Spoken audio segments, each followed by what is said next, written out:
body for that, and not just the actual running part, but the different elevation changes, and again the different trail terrain and everything else that you have to deal with. Now, when you did your Ironman in Chattanooga, I mean, you signed up for that and you could just go, right? But if you want to go to Kona, is that different? Is that something you have to be invited Yeah, to? yeah. To I guess Kona, from the way that I describe it to people, it's basically the Boston Marathon of triathlons. But being that I've ran Boston 2-3 times now, it's significantly harder than just running. Obviously, it's a triathlon, but Sure. it seems like Ironman races, at least people that are trying to qualify for Kona, it's significantly more competitive. Where in Boston, I'm not trying to knock anybody that's continually trying to qualify for Boston and hasn't raced it yet, but I could qualify for Boston, 3 times a month if I wanted to. Yeah. With my age grade, but with triathlons, I mean, pretty much everything has to work in your favor, including some of the top people either not showing up or having a horrible race. Because these people, these triathletes out here, it's crazy how fast they're getting, and it doesn't seem like any of them are slowing down until they're like 60 now. I was going to ask you, did you meet any of the elite guys while you were there? Did you get to talk to any of those Oh guys? yeah. Actually, the guy who I was out riding my bike. They ride you right along the they call it the Queen K Highway. Basically, the highway, it's like a mile off the shore, off the coast, and we were warming up the day before or 2 days before the race, and I had a problem with my wheel getting jammed on my back wheel, and I needed a screwdriver, and there was a group of guys riding, and I stopped, and and of course you have people from all over the world that are doing that race, and I don't even think that English is the primary language there. And so I was trying to ask them for a screwdriver, a Phillips head screwdriver in English, all they spoke was German, and it was extremely broken. I finally got them to understand that it was a Phillips head screwdriver that I needed. And he's like, "Oh yeah, my mechanic is right behind us." I thought, okay, this guy's probably real deal here. Yeah. And so his mechanic came up and, unscrewed things, got me lined up and everything, and went off, and come to find out it was Jan Frodeno, who actually won the Ironman World Championships that year. So Man. it was really humbling just seeing those guys. To me, it was like going to an NBA All-Star game and playing basketball with those guys. Right. It was, again, they're not as high profile in the general population as people as players in the NBA, but still in the triathlon field, I mean, they are top dogs. And just to see these guys and be able to relate with them and look at them, and they're literally half the size of me. Right. And when you watch them on TV or track them, you would swear that the guys are 7 foot tall. Mm-hmm. They're jockeys. They're lightweight. Yeah. Oh, they are, man. I mean, these guys are some of the guys that put up the fastest bike splits. They're like 5'3", like 135 pounds. And it's like, how is that even possible? Yeah, It's just like watching the guys guy. in the Tour de France. I mean, it's unreal how much wattage these guys can push out, being the weight that they are, and it's the muscle to power to weight ratio is unheard of. So, Matt, what's the difference? Like, you're a phenomenal athlete. What's the difference between you and those guys? I mean, are they just naturals, or they just work harder, or what do you think it is? There's a lot of genetics that come into play with it there, but a lot of them, again, which is why it's getting so competitive with the age groupers now, is because there's so many people that have such a strong background in one or all three of the sports growing up. You see a lot of these kids at 6, 7, 8 years old that are, legit swimmers, that are beating people my age, and they're that young. And so if they stick with it and they get to where they're 30 years old and they're in triathlons, they're untouchable in the water. And the same goes for these kids that that start racing bikes that early or start running cross country that early. If you can stick with it and you don't get burnt out, you can be one of the top athletes around, especially if you're a runner. I mean, triathlons, any distance, they're all geared towards running. And the longer the distance, the more of an advantage a runner has. And so, again, if you come from a strong running background where you were super fast as a runner, you would dominate in a triathlon. Everybody can ride a bike, and if you can learn how to swim at a decent pace, I mean, you're going to be pretty good. There's something about starting early. Every guy I know who used to run track in high school, who quit for a while and they come back, they kind of automatically get fast again. Have you ever noticed that? Yep. Yeah. And that's one of the things that I really wish, looking back now. Again, I don't really consider myself to have any regrets, but if I would have chose a different path growing up and been, big into swimming or, ran cross country in middle school or high school or whatever it may be, I may be that much faster. But yeah, again, you don't want to try to look back at the past. But if I was gonna point anybody in any direction, it would be get yourself some kind of aerobic endurance base growing up. And then, get involved with a team sport, get involved with an individual sport, whatever it may be. I guess I was a big wrestler in high school, and I probably could have got a scholarship somewhere, but I didn't really enjoy doing it. So maybe that little base helped me out to where I'm at now. But again, if I was to look back on it, and I was going to give anybody any instructions, it would be to get some kind of endurance background. Do you think that there's on that level, and not making any accusations or anything towards anybody, but do you think there's any kind of doping involved in that? Yeah, I do, honestly. And it's been proven in a lot of these triathlons, a lot of these Ironman races. I'm not really sure as far as the running community is concerned, but I know Alan was telling me he did that road mile, that Masters road mile, and he said they tested him probably 3 or 4 times after the race. Mm-hmm. I know that I don't know the exact number, but I want to say that it was they took a random questionnaire for amateur athletes, just asking them if they've ever doped, if they've ever thought about dope. I guess it was if they were confirmed that they've tried something that was some kind of ergogenic aid, something that was a banned substance, and it was something like 15 or 20% of them admitted to using something in the past to get an edge. And if it wasn't Epogen or Mycera or something for their hemoglobin, it was something else, whether it be human growth hormones or whatever it may be, to give them that edge. And it was just mind-boggling to me that these people would essentially risk their health just so that they can beat their buddy. I mean, these people are not people that get paid for it. Yeah. They're like you hear about it after the Ironman World Championship or some even like Ironman Chattanooga or Ironman Lure, any of these Ironman races, that they'll do it and then they'll qualify for Kona and then they'll race Kona and then there'll be a big article about, so-and-so sample came back after he did Ironman Chattanooga and he tested positive for some banned substance. And he not only is it illegal and he just did it, he risked his health to beat his buddy, but he took somebody else's qualifying slot away, right, just so that he could be there. I mean, even if somebody were to offer it to me, I just don't know if I could do it, just because you're essentially cheating.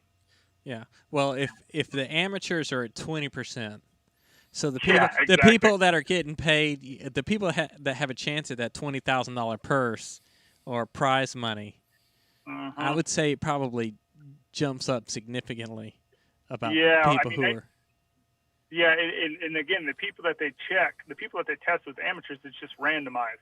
Mm-hmm. With the pros, I think they got a little more control of it because they are testing them all the time. And they even have it to the point now, I'm not sure if it's still an issue or not, but they had it to the point where it was something called mechanical doping, where people were putting electric motors in their bikes. And so they, it's basically like an e-bike. You spin up to a certain wattage and then you click on cruise control and it just kept that. You keep looks like you're pedaling, but you're not. You're just freewheeling essentially, and your bike's going. And then they would put they'd hide the batteries in there somehow in a water bottle or whatever it may be. And they even got to the point where they were the officials, they had to hire to run a heat gun on people's bikes, on the down tube of people's bikes to see if they were putting off a lot of heat, which essentially meant that you had an electric motor in there. Mm-hmm. Gosh, I'm with you. That was there's a documentary on Netflix about a bike, about a biker. I forget what the name of the documentary is, but he runs one race and he runs it clean, and he doesn't do very well. And then he hires a guy from Russia, who's like one of the big Olympic, trainers, and he hires him to teach him how to dope. And then he goes back, I think the next year, and runs the race again. Yes, it's very, that one is very. I can't think of what the name of it is, but it's the. I know people on your podcast can be screaming at the screen here, but it's the name of the guy who flew close to the sun and his wings melted. What was the name of it? Icarus. Yeah, Icarus. Yeah. Icarus, that's what it's called. And it's very, very. And that kind of, the first half of that was about him doping, doping the real way. And the one thing I did learn from it is, man, if you want to dope, that is a part-time job. Yeah. I mean, you have to take 3 shots, you have to take 6 pills. It was all that, and then it got into the point. He was the same doper or the same doctor that was working with whatever track team was banned from the Summer Olympics that one year. Yeah. He was working with them, and then Vladimir Putin was offing these people that were tied to him, and so then it just took a really dark turn. But it's really something to look at. It was pretty eye opening. I'm with you. I feel like it'd just be so shallow to win that way. I mean, you look at Lance Armstrong now. Armstrong did all those things, and now the guy's just very remorseful now. I mean, if you listen to him in an interview now, I mean, he's just so remorseful. But he's lost everything. He stripped him of everything. So except for the money. Yeah. I was just gonna say that people like him. I mean, it was wrong, and I'm sure he's very remorseful from it. But I mean, that guy's net worth is probably at least $10 million. And I think that's the problem people have with him. I think is is that he made his money. Yeah, you look at people like Barry Bonds and Jose Canseco. Were pretty obvious helpers, and you take all these things and you put all these asterisks next to it. They're still sleeping in a big bed of money. Well, I think Barry Bonds just used flaxseed oil, I think. He just rubbed it on his head got like 3 times larger. But he rubs the lotion on its skin. Yeah. Kind of like McGuire. It was entertaining, I'll say. It was entertaining. Yeah. Yes, it was. So tell me about the lava fields of Hawaii. Every time I watch that race, they talk about the lava fields, and everybody looks like they're like death going through the lava fields. I came into that race in Macon, Georgia. Is about as Valdosta is pretty bad, but Macon, Georgia is about. I call it about like a dankest place in Georgia. Mm-hmm. I mean, it is swampland around here, and it's so hot and so humid. And I came into that race swearing that I was going to be. I may not be the fastest, but I will be the most acclimated person on this island.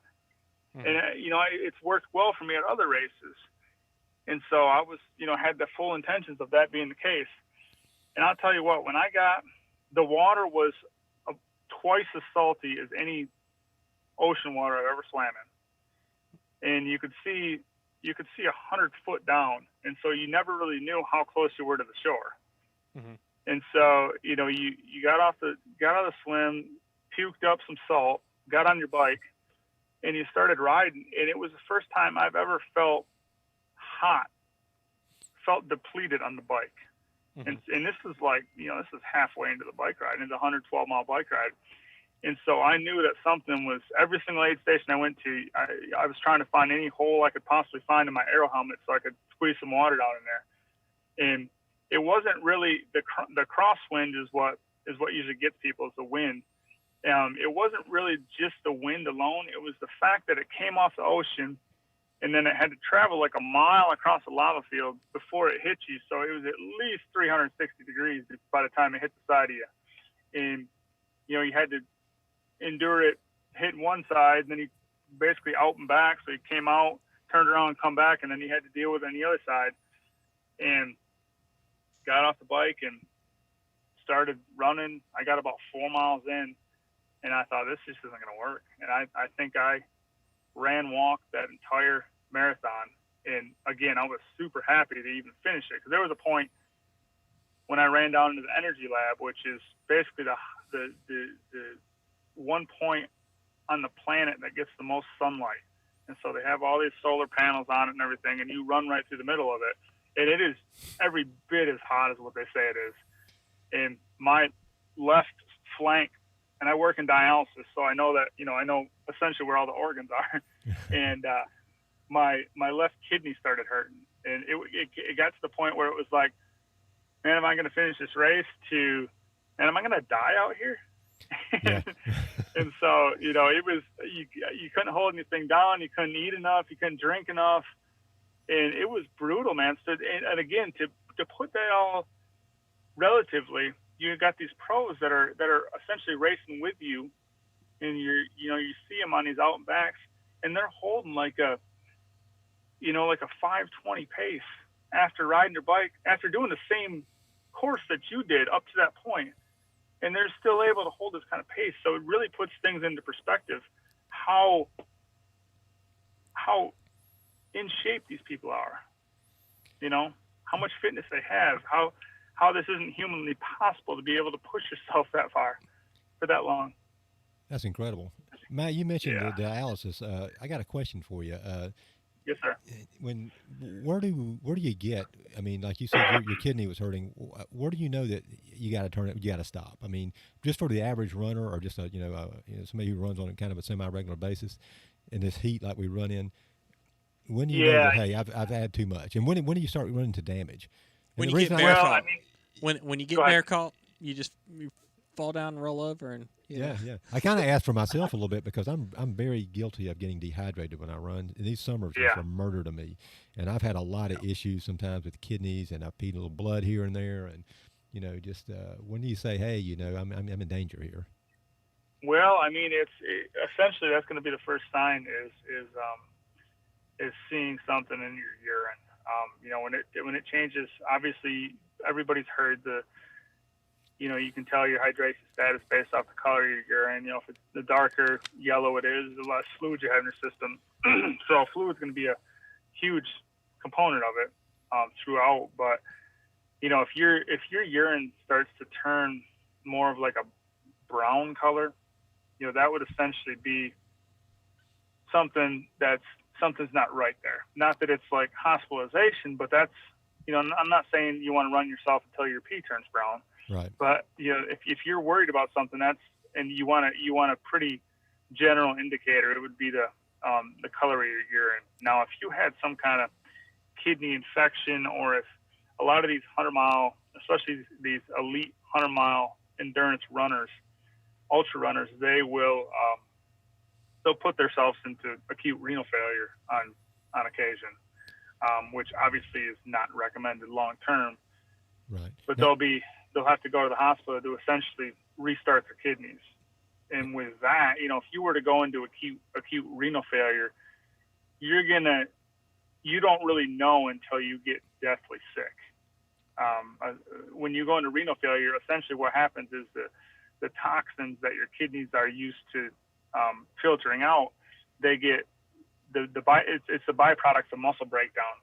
And so the more that these byproducts build up in your system, and your kidneys can't keep up with getting rid of them, they just shut down, and then the byproducts build up to where you're just super toxic, and you have to get put on short-term dialysis to deplete your system of those byproducts, and then usually it will refire your kidneys. But again, you don't want to be pushing to that limit and relying on dialysis to clean you out each time. You want to stop before that becomes the case. Yeah, that doesn't sound fun. Yeah, when you get out there and the dew point's so high, and the heat index is super high, it seems like it's a dangerous thing to do. We all do it. We get out there and do it anyway, but it just don't seem like it's a good idea. Yeah. No, I think everybody thinks that same thing. Like, especially in the hot deep south summers. I mean, nobody goes out there in the middle of July and says, this is probably the best environment for me to be running in right now. Yeah, yeah. But I like what you said. I mean, it does prepare you. I mean, you're running down here in the heat. Yeah, you say you get athletes from all over the world. I'm sure there's some people who are not used to this kind of heat. Yeah, and I know a couple of those pros, what they'll do to get ready for Kona, get ready for the World Championships, is a couple of them have ran. What do? They have like a closet that they turn into like a sauna, and so they'll turn it up to like 250 degrees or whatever it is that they run in, and they'll sit there and run on the treadmill for 3 hours in the dark with the heat on, and they'll do the same thing on the bike just to prepare themselves. Now, whether that's you're actually getting anything fitness-wise out of doing that is up for argument, but you obviously do get some kind of mental edge, I would think, over time. Yeah. I know people that work outside all day and they run with us, and they're much more acclimated to it than I am. They just come it's no big deal. I sit in an office all day, and they go out there. You're in nice cool temperatures. And you hit 96 degrees, and it's like, man. Well, and I can relate too, coming from Michigan, not with any of this exercise. I can definitely relate to when I first moved to Valdosta, and you fast forward to even like 3-6 months after I moved down here, I felt significantly better getting acclimated. And that was just walking around. There's I don't know what. Obviously, there's changes that are you hear about getting acclimated and your blood thinning out or your blood thickening up, whatever it is, but you don't really believe it until you're thrown into it. And it took, again, it was a lot quicker than I thought. And of course, over the years, it's gotten better and better.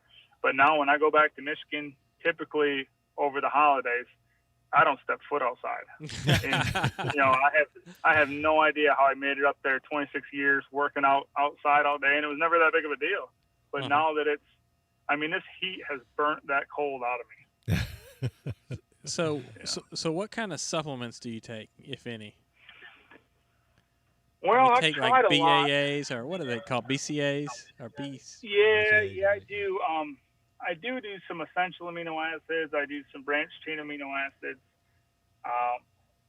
I've gotten big into chia seeds. I've gotten into hemp seeds. I do a multivitamin. I've gotten into probiotics.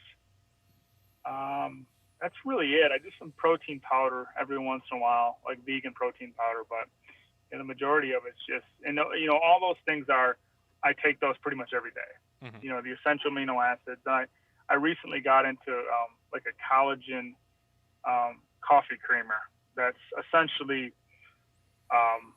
essential amino acids with a little bit of collagen in it too. So they're not like. Does that help with joints? It's more like skin. Okay. From what I hear, skin and bones. I mean, maybe with joints. I don't know.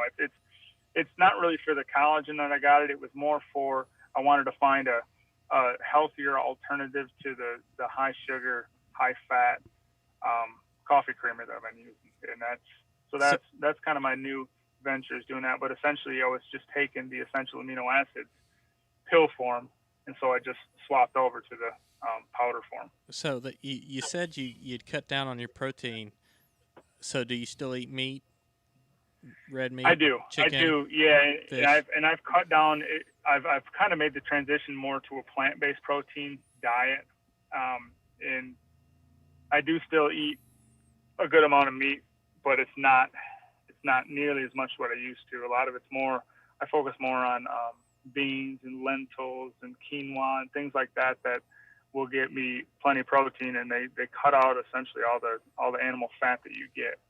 Because we talked with Yasso last week, and he's a vegetarian, almost vegan, and he's an older runner. I mean, he's in his 60s, and still running crazy miles. And then we talked to I thought you did. And then we talked to Jeff Galloway, and I think he only eats meat once or twice a week. Yeah. He says maybe twice a week he'll eat grilled chicken or fish. Yep.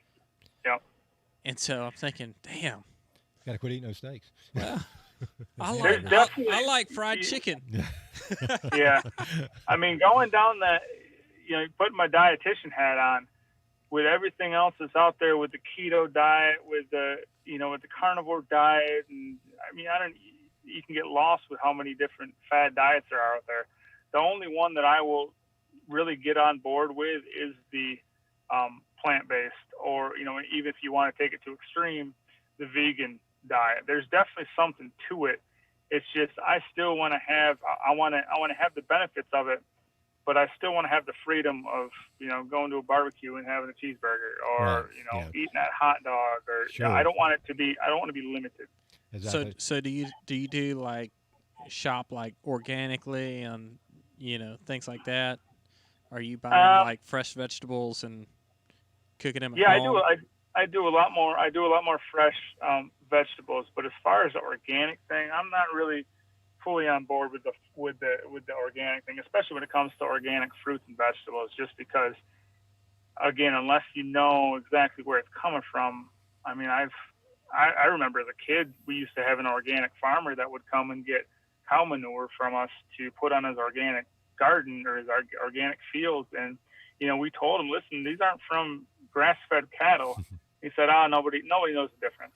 So, and I know that there's plenty of people out there, and they've done studies where organic really isn't much different than farm fresh. Mm-hmm. It's the pesticides that they use nowadays. There's so many regulations on them that it's really hard to put something that's super potent for people on something that's mass produced. What about soft drinks? Do you drink soft drinks? That is one of the big things that I have changed around recently. I was a diet soda fiend. I would diet. It was 3-4 Diet Pepsis a day. It was more just for the caffeine kind of thing. Mm-hmm. I knew that they weren't the best for me, but it was like, they're not hurting me, so why not? And I had a really bad interaction to a sweetener. I'm pretty sure I've narrowed it down. I think it was sucralose that I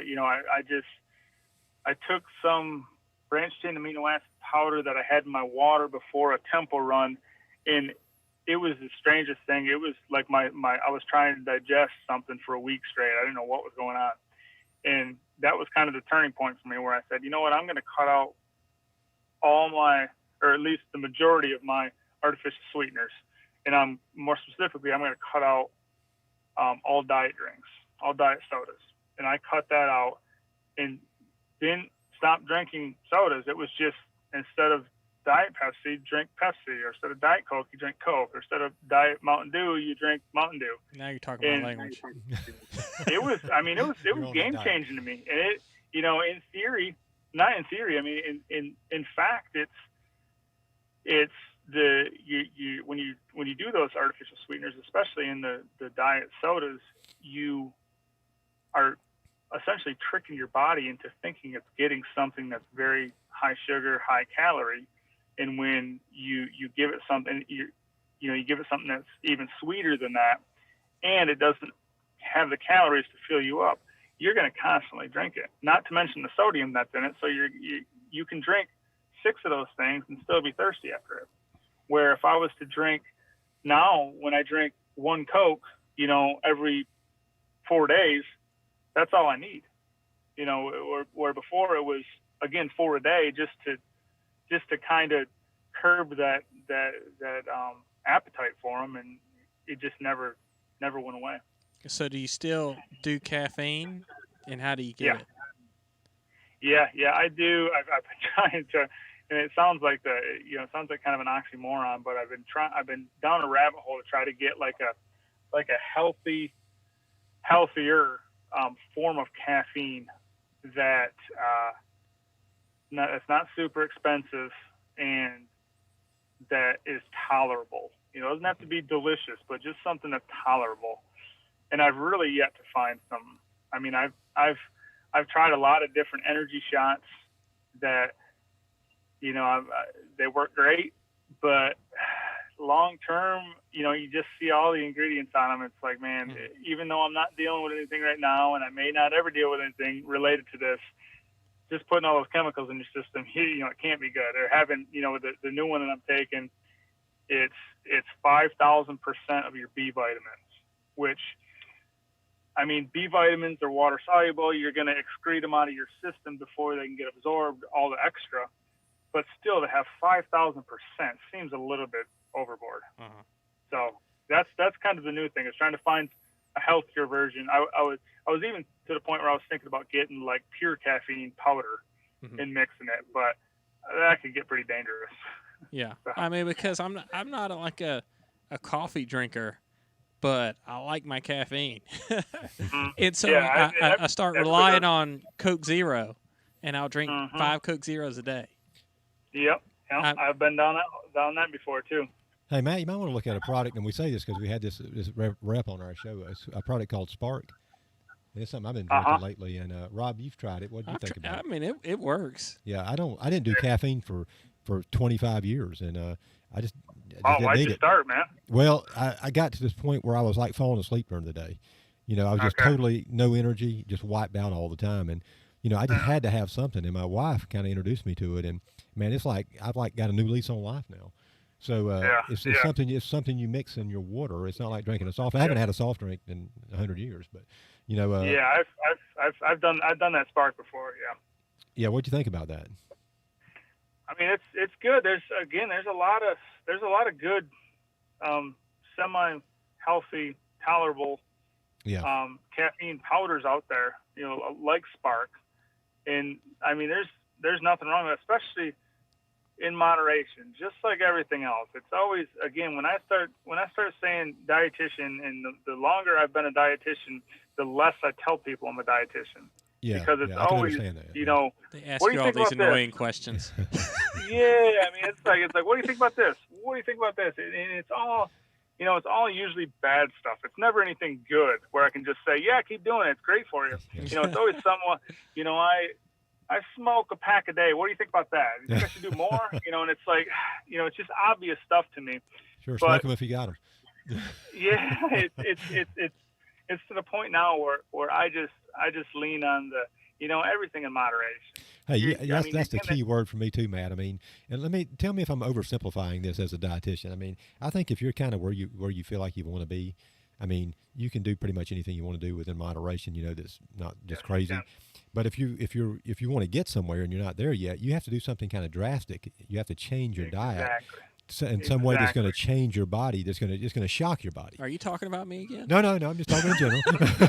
But you have to do something that's going to shock your body to make it realize that, hey, if you walk a mile every day, or if you go to work, you walk 5 miles a day at work, and you're overweight, and you're used to walking those 5 miles a day, nothing's going to change that. If you put the monitor on your wrist that says, well, I'm walking 5 miles a day, so what? Your body's used to doing that, and you still look the same. Exactly. Yep. I've heard. You're telling the story of my life. Yeah, getting away from the nutrition thing, the exercise thing. I've heard that so many times too. I've been trying to train for this half marathon, but I can't run over 6 miles without being dead. It's like, you break it down. It's like, well, you got to run more than once a week, and you got to do all this other stuff to supplement it. But it just seems, again, with us doing the things that we do, it just seems common sense to us. Just like in the nutrition realm, when I'm talking to people, even as I'm talking, I'm thinking, you seriously don't know this? Just because it's, generally speaking, I still firmly believe that everybody knows what they should and shouldn't be eating. It's just a matter of doing it. Right. Willpower, which I have. Willpower, 100%. Sandy says you're talking about her. You ask, I bet you anybody who's morbidly obese, which is a huge problem in this country, anybody who's morbidly obese, 75% of them know exactly what to do, if not more, know exactly what to do. It's just a matter of doing it. Matt, let me ask you a stupid question. What is morbidly obese? Because I've heard an opinion from somebody now that being obese is not necessarily being just this super huge person. You can be obese, but your body fat, kind of dictates that. Yeah, there definitely is something there, and it's true. I mean, the underweight and normal weight and overweight and obesity, I think, has 3 different classifications, and I think the third is being morbidly obese. It's all based off of body mass index, and I'm sure you've all heard about body mass index or seen a chart on body mass index, and it doesn't differentiate from muscle and fat. I'm sure, and most people have heard that muscle weighs more than fat. At least that's the argument that a lot of fat people make, is that I'm just pure muscle. I'm big bone. Yeah, right. You've got a pretty face. Strong. But it's so, yeah, I guess, when I was big into weightlifting, and I was moving around a lot of weight, and I was 225. I mean, I was borderline obese. Yeah. I had a BMI of like 29.5, and obese is 30. And then you have, so it goes anything under 18.5 is underweight, and then 18.5 to 24.9 is normal, and then 25 to 30 is overweight, and then anything over 30 is obese. And because there's obesity is so prevalent, they've actually even categorized it in 3 different classes so that they could really drill down who's the morbidly obese. And so just based off the BMI, yeah, it's not the best indicator, but right now it's really all we got, unless you're going to get like a Dextro scan or something. I'm in the overweight category. Are you? Yeah.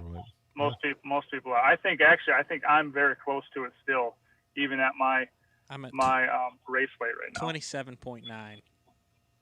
What's that? BMI. Yeah, that's overweight. Yeah. Yeah. Well, you didn't have to tell me. We're stating the facts, man. But you can't handle the truth. Well, I was disappointed in myself because I looked at the scale today. I got on the scale. I ran 4 miles every day last week, 7 miles yesterday, 4 miles today, and I got on the scale and I weighed 217. Yeah. 217.4. Hey, Matt, Rob's been there. You were in 175, haven't you? Yeah. I mean, he's been down to 175 running and just getting fit, but he likes to eat. But and you can probably hold true to my theory. I mean, generally speaking, you probably know exactly what you should and shouldn't be doing. You know what? When I tell people that it's willpower, it's willpower, I just need to get kick in the rectum.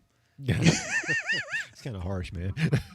I mean, and I beat myself up about it, and then I keep doing the same thing. And we started the show.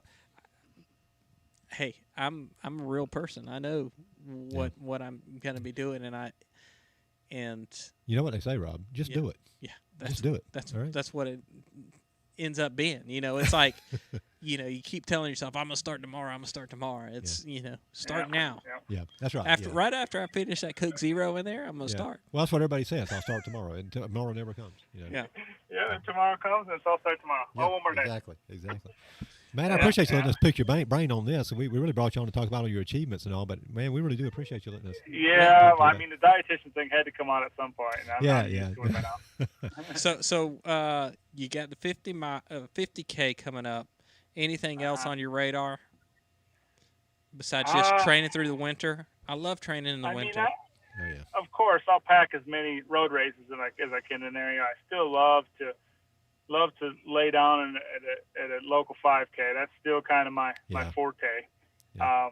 And then I'm actually running a 5K this coming Saturday in full costume. So stay tuned for that. Hey, let me ask you this. I kind of ask all our guests this question. What was your sweetest moment out there on the road? Out of all the races you've done, what's the thing you're most proud of? All the races I've done. It's hard to really compare anything to Kona. Yeah. Especially the suffering that I went through and being able to run the last 10K or so and coming across that finish line was pretty surreal. And again, just being Hawaii in general. But I'm going to have to say that it's a pretty close tie between my first Ironman that I completed, which is Ironman Louisville back in 2006. No, it's before that. It was 2014 maybe. Is either that or the first time I ran Boston. Just because, you hear the stories about it. And I'm sure you've ran plenty of races to know, especially the marathon distance, to know that the longer the races, the less spectators you have at these specific races. So you really have to kind of get into your own head to keep yourself motivated. But Boston was a whole different beast just because of the amount of people that were there the entire 26.2 miles point to point. So it was, you were essentially running, felt like you were running a cloud for at least 19 of those miles. That's great. That is great. We'll be there one day, Rick. Well, yeah, hopefully, maybe if our age catches up with our times. Yeah, we'll that's what I'm counting on. I hear you got some trails to run, right? Yeah, I think so. I'm gonna maybe jump in there for a little bit and get lost. All right. Hopefully we didn't keep you too long. Nah, you'll be all right. Thanks for taking your time, Matt. We really appreciate it. We've enjoyed it. Yes, sir. It was fun, man. All righty. Thank you. Take care. Talk to you again. All right. All right. See you. Bye-bye. Man, what a great guest. Yeah. Man, he's full of information. A lot of information. Yeah, I could have went on talking. I mean, he could have kept on going. I mean, really nice guy. Really. Yeah, Matt's a good fellow. I mean, whenever people come on here and they take up an hour of their time just to talk with us, it's like, wow, this is great. And pick people's brains for an hour. Yeah. I mean, that's what I like to do. I don't want to talk about their achievements. I want to pick their brain. Find out what we can do, right? Yeah. How can we get better? No, and that's what we started the show, trying to help people find out, the things that would make them better. I mean, everybody we talk to is very motivating, and Matt's a super motivating guy because, he told you he didn't, I guess he didn't really have a background aside from wrestling, Mm-hmm. and, he just kind of picked this up, and started doing it, and look what he's accomplished, I mean, it's very motivating. If he can do it, yeah, we can. You can do it. I can do it. We can do it. Yeah, he's got to work harder. I'm there. I'm ready. Yeah, I mean, if you listen to all these people, they do the right things. They work hard. They're on the road. They put the hours in, and a lot of vegans and a lot of plant-based diets. I don't think I wanted to go that route, but but you never know. You never know what life may bring. I like vegetables. Well, I do too. I love to eat vegetables, but I don't feel like I'm having a meal if I'm not getting the meat in there. I can take it or leave. Really? It. Okay. I mean, might be suited for you. I don't know. But then again, I can take or leave the meat if there's 6 biscuits there. Right. Yeah. And so that's where I just fall off. Well, you don't like bacon or anything, do you? If it comes from a cow, a pig, a fish, a chicken, I'll eat it. I don't care. Gizzards. I don't know what I'm talking about. I just know that what works for me, and I'm just me. But I do believe moderation is the key. I mean, you got to shut it down at some point during the day, and you got to say, look, today I can have it, today I can't have it. Well, that's my problem. Yeah, I try to have it every day. Well, the upside is you've done it before. The problem is I have a Zacadoo's right next door to me. Yeah. The drive window is basically right there. Yeah. I mean, you can holler out the back door. If the time of day is right, I'll just walk up to the window. Yeah. I'll straight walk up to the window. And I've been at the window before, and people have pulled up that I know. And they're like, what are you doing? Like, I'm getting lunch. What are you doing? Yeah. I can't say I blame you for that because I love Zacadoo's. But, all right. Well, you know what? To mention this, I was in Tifton on Saturday, early morning. We were going up to Rutland's Farms, which is a place where they're having a pumpkin patch and different things. Yeah. But there's a place in Tifton. I'm going to give them a shout out if any of the Tifton people are watching. Espresso 41. Oh, yeah, great. Yeah. They have this thing called the Butcher. It's a biscuit, and it has spicy jelly on it. I haven't had that. And it is the best thing that you'll ever eat. There's some great restaurants in Tifton. But she, I told my wife we were going up there. I said, well, we're going to Tifton to Rutland Farms because she said it's in Tifton. So I said, okay, let's go to Tifton. I said, but if we're going to Tifton, I want to go to the Espresso 41 because I'd been there one time, other time when we had run a cross-country race in Tifton. So I'm like, and I went in and I got a drink and I got a frappe and I got this thing called the Butcher. And so let's go. And so we drive. It's on exit 61. It's on the Abraham Baldwin, ABAC exit. And I was on the phone with Wesley, and he's like, I don't think Rutland Farms is all the way up in Tifton. It's at exit 55, and we're at exit 64. And I'm like, well, we just drove 20 miles out of the way, but it was worth it. Yeah, definitely. So we've gone an hour and 15 minutes. I got to ask you something real quick before we sign off. Are you fishing every Sunday? Because I fish a lot. Yeah. I keep seeing these pictures. Anytime that we can go fishing, I like to fish. Yeah. And if you want to see pictures of fish, you can follow me on Instagram. That's what I've been saying. It's RC McGinn. Yeah. At RC McGinn or whatever it is. RC McGinn. Yeah. Wait, no. That's not me. You're a realtor or something, right? I'm Bart Yasso Realtor. Hey, that's what I was thinking. Yeah. At Bart Yasso Realtor. Yeah. That's a good looking fish you had the other day. It was a good one. I caught a good one. I still don't think I've caught. I think Carter caught one bigger than that, but it was a good sized fish. It was a good Sunday. Whenever you get to do things like that on a Sunday, I ran Sunday, and then I took Carter out to play baseball Sunday. We had a full day. We did some other stuff, cleaned house, carved pumpkins, and then we went fishing, and then we went over to my mom and dad's house for dinner. So I was exhausted, but it was a good day. Yeah, it's a great day. Sounds like it, man. Hope we got a special guest coming next weekend, and I don't know if you want to say the name or if you want to just hold it, but it is a marathoner. She's a world famous or world class marathoner, I'll go ahead and she's from Georgia, and she'll be here next week. Shawana White. The Peach Runner on Instagram. Yeah. The Peach Runner on Instagram. So if you don't know her, look her up. But she will be here joining us next week. Looking forward to talking next to her. Monday. So, all right, we'll see y'all then.